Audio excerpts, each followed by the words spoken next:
शादी करके पहली बार जब मैं अपने ससुराल गई तो घने जंगलों, पहाड़ियों, नदियों को पार करके अपने ससुराल पहुंची थी। कहीं आबादी से दूर वीराने में एक बहुत बड़ा बंगला था।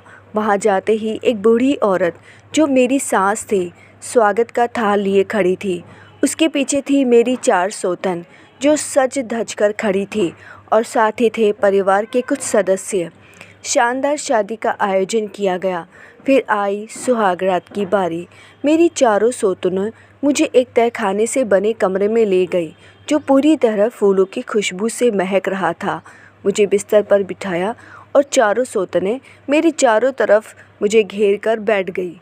उसमें से एक ने कहा, अपने पति को छूने मत देना, ध्यान रखना वह तुम्हारे पास ना आ पाए। मैंने कहा, आज हमारी पहली रात है, शादी के बाद तो तन मन धन पर पति का ही हक होता है और आप इस तरह की बातें क्यों कर रहे हो। उन्होंने कहा, बस हमारी बात का ध्यान रखना या फिर अभी यहाँ से भाग जाओ। आगे वह कुछ और बोलती उससे पहले ही सूरज आ गया। वे चारों वहाँ से चली गई। मैंने सूरज से वह सब कहा जो कुछ उन चारों ने कहा था। सूरज ने कहा, यदि तुम्हें उन चारों की बात मानी है तो कोई बात नहीं। सूरज ने मेरे साथ कोई जोर ज़बरदस्ती नहीं की। कुछ दिन ऐसे ही बीते थे। मुझे सूरज का साथ अच्छा लगने लगा, पर एक साथ तह खाने जैसे कमरे में रहते रहते मैं उसकी नज़दीकियाँ चाहती थी। जब मैंने उसे मेरे दिल में उठे अरमानों के बारे में बताया तो उसने कुछ शर्तों के साथ हाँ भरी। मैंने भी उसकी सारी शर्तें मान ली। सबसे पहले उसने मेरी आंखों के सामने एक पट्टी बांधी, फिर मेरे दोनों हाथों को बांध दिया। फिर जैसे ही वह मेरे पास आया तो मुझे ऐसा लगा जैसे उसने अपने पूरे शरीर को टेप और पॉलीथीन से बांध रखा हो। मैंने पूछा, तुमने अपने शरीर को टेप और पॉलीथीन से क्यों बांध रखा है? मेरी आंखों की पट्टी खोलो, मैं तुम्हें देखना चाहती हूँ। एक बार मेरा हाथ खोलो प्लीज़, मेरी बात मानो। मेरी बात मान उसने मेरे आंखों की पट्टी खोली और जो मैंने देखा तो मैं डर के मारे चिल्लाने लगी। अपने हाथों को छुड़ाने की कोशिश करने लगी, लेकिन मैं असमर्थ थी। वह मेरे पास आया। अब वह धीरे धीरे अपने शरीर से टेप और पॉलीथीन हटाने लगा। उसके शरीर पर ढेर सारे फोड़े थे जिसमें से कुछ तरल बाहर निकल रहा था। जब वह मेरे पास आने लगा तो मैं ज़ोर से चिल्लाने लगी, खबरदार जो मेरे पास आए तो दूर रहो मुझसे। मुझे तो अपने आप से भी नफ़रत हो रही थी और जैसे ही उसने मुझे आज़ाद किया मैं भागकर वहाँ से चली गई। बाथरूम में जाकर मैं पछता रही थी कि मैंने क्या किया। मैं ज़िद करके यहाँ आई और उन पलों को याद कर रही थी जब पहली बार सूरज से मिली थी। मैं एक पढ़ी लिखी मध्यम वर्गीय परिवार से थी, पर पैसा चीज़ ही ऐसी है कि जितना हो उतना कम। ऑनलाइन लड़कों से बातें करती, मगर पैसे वालों से। ऑनलाइन ही मेरी बातचीत सूरज नाम के लड़के से हुई। उसका घर बहुत दूर था, जैसा कि मैं हमेशा से चाहती थी। बिहार से बहुत दूर हो ससुराल।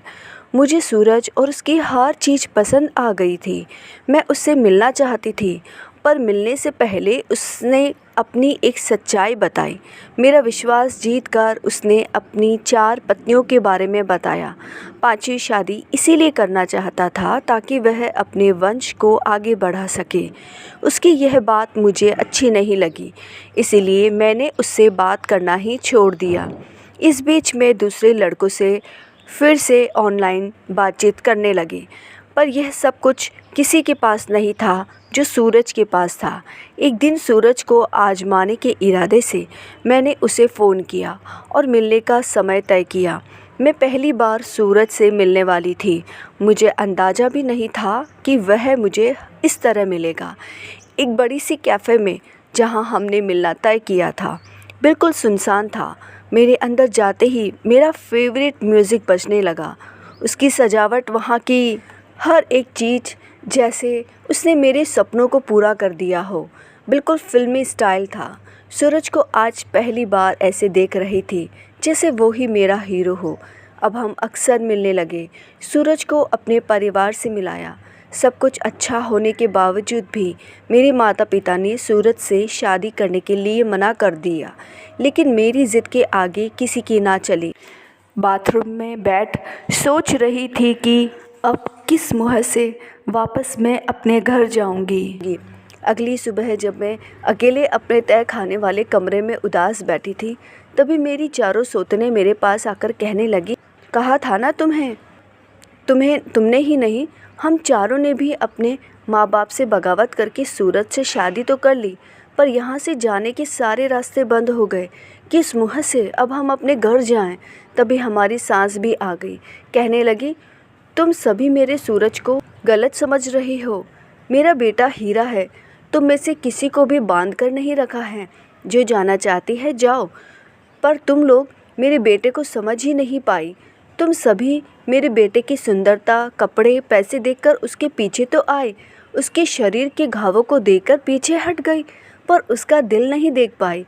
वह सिर्फ एक सच्चे साथी की तलाश कर रहा है। अरे तो किसी अच्छे डॉक्टर से इलाज करवाओ, मैंने कहा।